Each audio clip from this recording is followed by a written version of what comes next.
La colocamos a Dios. Y aquí en la otra parte, en otro vértice del triángulo, colocamos al hombre. ¿Qué era lo que unía a Dios y al hombre? Las tablas de la ley, que las colocamos aquí afuera en el otro triángulo. Ese es el esquema de la religión judía. Dios está arriba, el hombre está abajo, y lo que hace que el hombre y Dios se encuentren es la ley, las tablas de la ley con los 10 mandamientos. Pero si se dan cuenta, las tablas de la ley quedan fuera también. Es esto del drama de la ley del Antiguo Testamento. Que nos enseñaron con los 10 mandamientos lo que estaba bien y lo que estaba mal, pero no tenemos fuerza para vivirlo. No robar, no mentir, no codiciar a la mujer de tu prójimo, honra a padre y madre, etc. Todas las leyes. Sí, está bien. Lo único que me demuestra la ley es lo que está mal y lo que está bien. Pero yo no tengo ninguna capacidad de adherir al bien y al mal. Claro, ¿cuál era la única motivación para hacer el bien y no el mal? El castigo. El castigo. Así vivió toda la ley, todo el Antiguo Testamento. Si haces el bien, Dios te va a bendecir. Si haces el mal, Dios te va a castigar. Y esa es una motivación tremenda. Claro, en esa ley Dios es un juez, es como un padrón. Y yo soy uno que tiene que cuidarse de que no me vea, de que no me castigue, de que, ¿no? Por eso Lucas pone la venida del Espíritu aquí. Porque ahora el triángulo cambia de una manera genial. ¿Saben cómo cambia? Primero, arriba que habíamos puesto, Dios. ¿Ustedes saben cuál es el nombre de Dios en el Nuevo Testamento? Abba. Papá, papito. Pónganme arriba ahora, Abba, Nuevo Testamento. Aquí en el otro ángulo me van a poner al hombre, pero con una nueva condición. En vez de poner hombre, me van a poner hijo o hija. Porque si el nombre de Dios es Abba, ¿verdad? ¿Cuál es el nombre ahora del ser humano frente a Dios? Hijo, hija, con minúscula. ¿Quién une a papá Dios con sus hijos e hijas? El hijo con mayúscula. Ese es Cristo. Vamos a poner una H mayúscula en la otra parte del triángulo. Es decir, esto es muy serio, porque ahora la ley, que era lo que estaba de esta parte, no son los mandamientos, no son unas tablas. La ley es una persona. La ley es Cristo. Y por eso la vida cristiana no son mandamientos, es Cristo. ¿Qué es lo que nos hace cristianos? ¿Cumplir los 10 mandamientos? No. Eso nos hace unos buenos hebreos. Lo que nos hace cristianos es vivir como Cristo Jesús.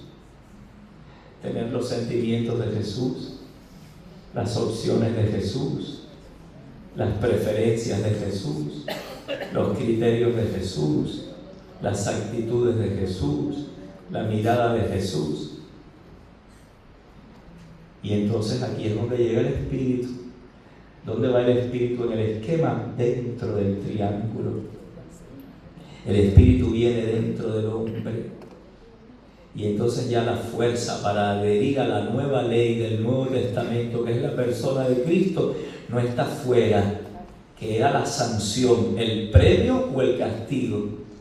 Ahora la fuerza está dentro, porque el Espíritu mora en el corazón del hombre. Y por lo tanto, cuando yo quiero adherir a Cristo, ya no tengo que buscar afuera, sino aquí. Y es desde dentro que yo descubro cuando estoy obrando según Cristo Jesús o no.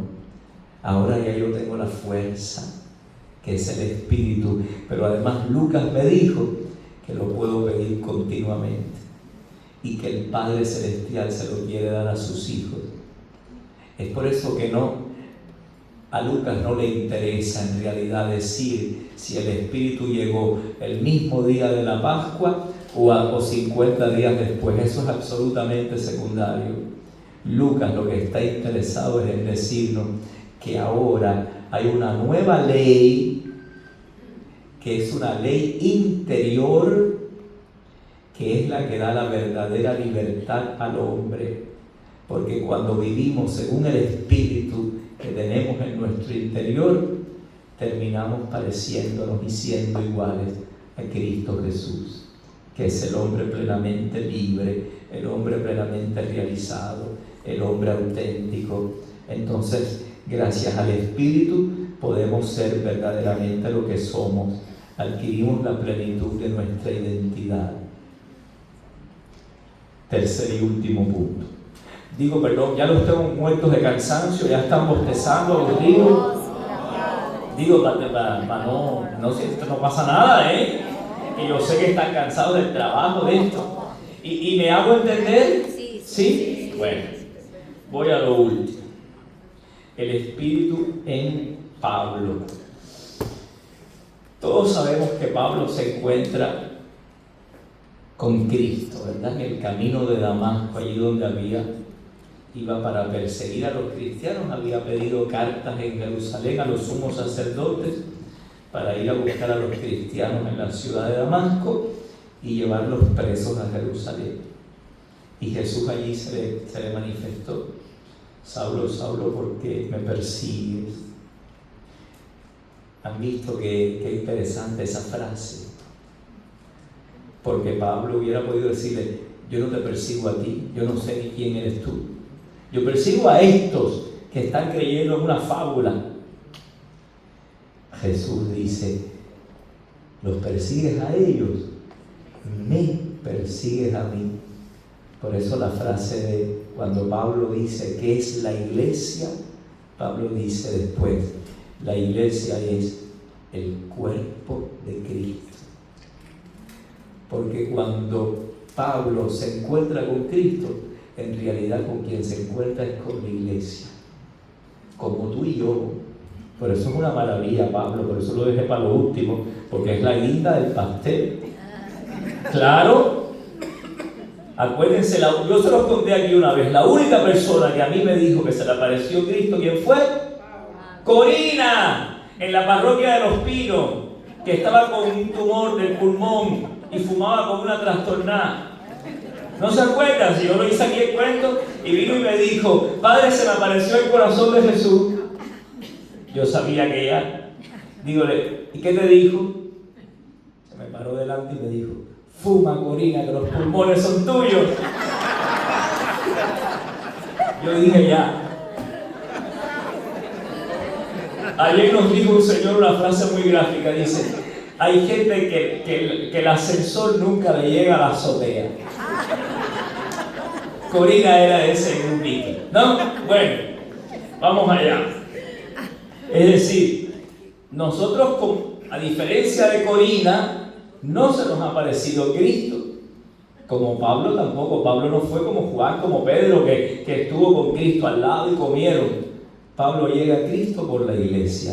Es decir, por un grupo de locos que están predicando que aquel que habían crucificado ahora está vivo. Y Pablo dice: estos locos hay que acabarlos porque están adulterando la religión judaica. Y resulta que yendo a perseguir a esos locos, Jesús le dice: esos locos y yo no se separan, porque ¿por qué me persigues cuando persigues a estos locos? Por eso dirá después: la iglesia, ¿qué cosa es? El cuerpo de Cristo, no se separa, el Cristo total, Él es la cabeza y nosotros somos sus miembros, ¿no? ¿Qué quiero decir esto? ¿Por qué hablé de esto? Porque para Pablo Cristo es tan central que cuando Pablo habla de la Santísima Trinidad, que ya tienen esa noción que tuvo Cristo que ir llevando poco a poco, para Pablo el centro de la Trinidad es Cristo. Entonces, cada vez que ustedes vean cómo llama Pablo a Papá Dios, siempre dice: el Padre de nuestro Señor Jesucristo. Y cada vez que habla del Espíritu dice: el Espíritu de Cristo. En Romanos 8, léanlo eso de tarea, Romanos 8. Van a disfrutar. En Romanos 8 hay una teología paulina del Espíritu Santo y hay una frase despampanante: el que no tiene el Espíritu de Cristo no es de Cristo. Pablo es increíble. El que no tiene el Espíritu de Cristo no es de Cristo. Y Pablo dice, fíjense cuántas cosas dice. Dice Pablo, nosotros no sabemos orar como conviene, no sabemos orar. Pero el Espíritu, claro, el Espíritu ya vive en nosotros, ¿no? Intercede por nosotros con gemidos inefables. Inefable significa que no se puede expresar con palabras, inefable, no hay palabras para decir. A veces no. Por eso para orar no hay que a veces ni usar muchas palabras. Es una ansia, es un deseo de Dios, ya eso es oración, un pensamiento.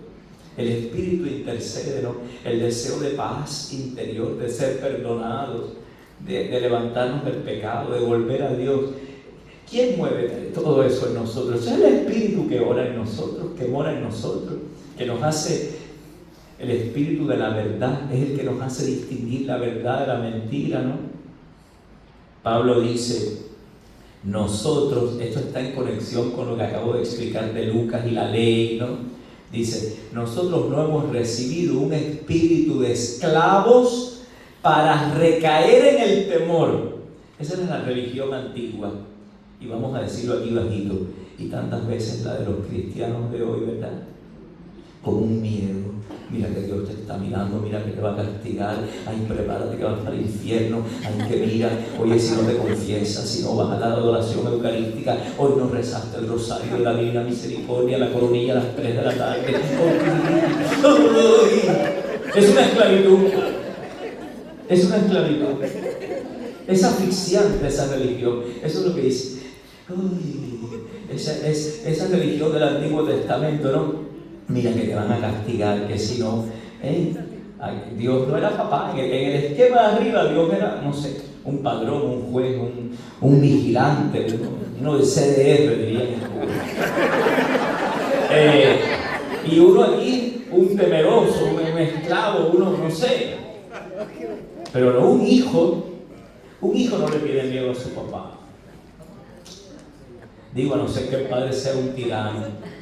Pero en realidad, cuando un hijo rompe un plato en la casa, que todo ha pasado, o te robas el pedazo de flan del refrigerador y enseguida viene el papá y se cayó el flan y porque estás robándotelo y tú todo lleno de almíbar aquí. Y el papá viene y dice, ¿qué pasó? Y tú dices, yo no fui, y estás lleno de almíbar, ¿no? Es así, ¿no? Ya está. Y en cuanto ve el papá eso, que dice, no pasa nada, amigo, no pasa nada. Eso es lo que hace el papá normal, no pasa nada, amigo, todo se recoge. Y así aprendes a no tener miedo, ¿no? Y a no esconderte. Dice Pablo esto, nosotros no hemos recibido un espíritu de esclavos para recaer en el temor. Nosotros hemos recibido un espíritu de adopción, un espíritu de hijos que nos hace clamar Abba, Padre. Qué bonito, ¿no? El que tiene el Espíritu de Dios dice a Dios es papá y nunca tiene miedo de Dios. Y ni se le ocurre decir que Dios castiga, porque eso sería una herejía y una profanación tan grande del nombre de Dios. El que tiene el Espíritu de Dios dice siempre que Dios es papá y es amor y solo amor. Y no sabe hacer otra cosa que amar. Y lo único que quiere es que nosotros nos amemos como Él nos ha amado. Es el que tiene el espíritu de hijos, ¿no? Y si es el espíritu de hijos y tú también, tú eres mi hermano y el otro y eres mi hermana y hay que ir. El espíritu nos va a hacer hermanos, va a producir esta maravilla, un mundo de hermanos y hermanas, ¿no? Otra frase típica de San Pablo dice, nadie puede decir Jesús es Señor si no tiene al Espíritu Santo, si no está animado, inspirado por el Espíritu Santo. Para Pablo Jesús fue el Señor, ¿no? Es una frase tan potente, porque indica que Jesús, el hombre, Jesús de Nazaret, es Dios. Por eso lo llaman Señor, el Kyrios, un término dedicado a Dios. Pero ustedes se han puesto a pensar lo que tú y yo queremos decir cuando decimos que Jesús es el Señor. ¿Te lo has puesto a pensar? Cuando una persona dice Jesús es el Señor, Estoy diciendo dos cosas fundamentales: que no tengo otros señores, y segundo, que he renunciado a ser el Señor de mí mismo. Jesús es mi Señor, Jesús es el Señor. No tengo otros señores, es decir, no tengo otros ídolos, ni el placer, ni el dinero, ni el tener, ni el poseer, ni el yo, ni mis caprichos, ni mis ideas políticas o ideológicas.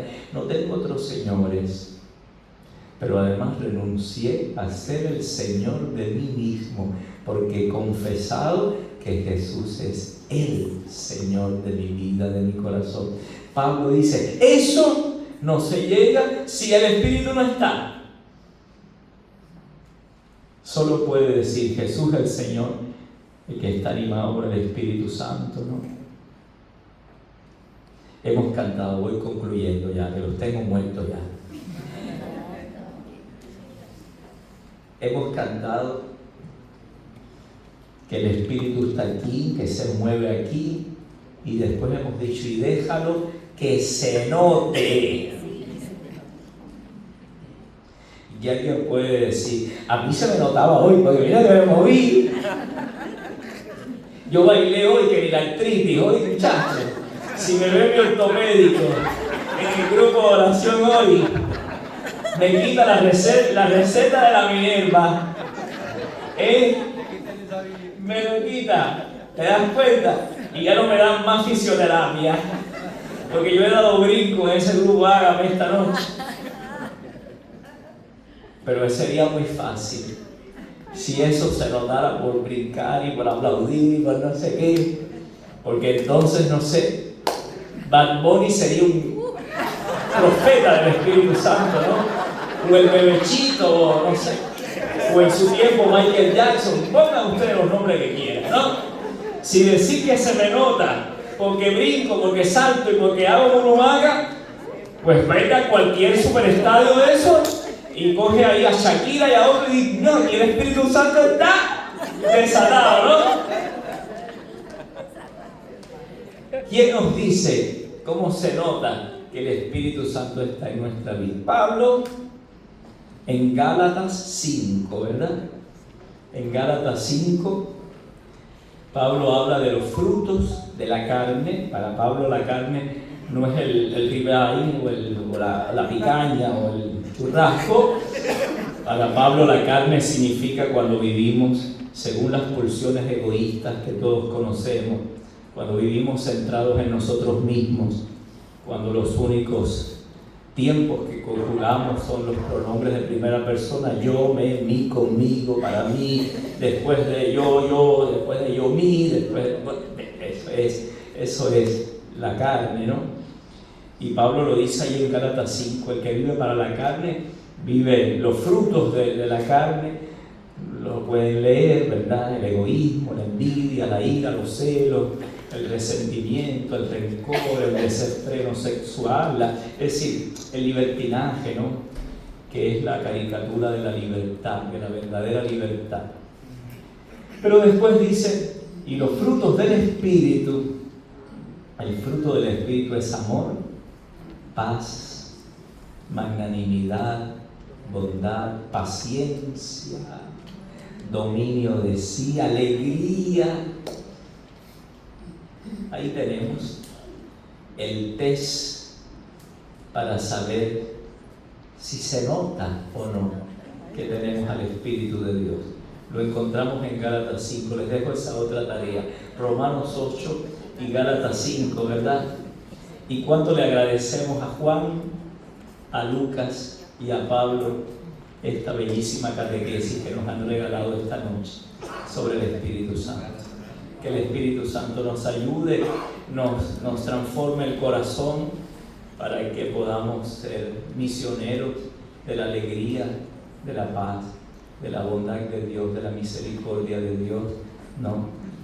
Y para que cuando nos lleguen las horas difíciles, las horas de la cruz, las horas de la soledad, del fracaso, de la incomprensión, también de nuestra fragilidad pecaminosa, y la hora de la enfermedad, de la muerte, del dolor físico, moral, espiritual, podamos, como Jesús en la cruz, decir: Padre, en tus manos entrego mi espíritu. Es decir, que lo único que podamos entregar siempre, en todas circunstancias, es el amor, ¿no? Que incluso cuando estemos crucificados, cuando estemos lacerados por la vida, la única cosa que querramos seguir donando y querramos seguir testimoniando es el amor. De un amor crucificado viene nuestra redención y nuestra salvación. Amén. Gracias.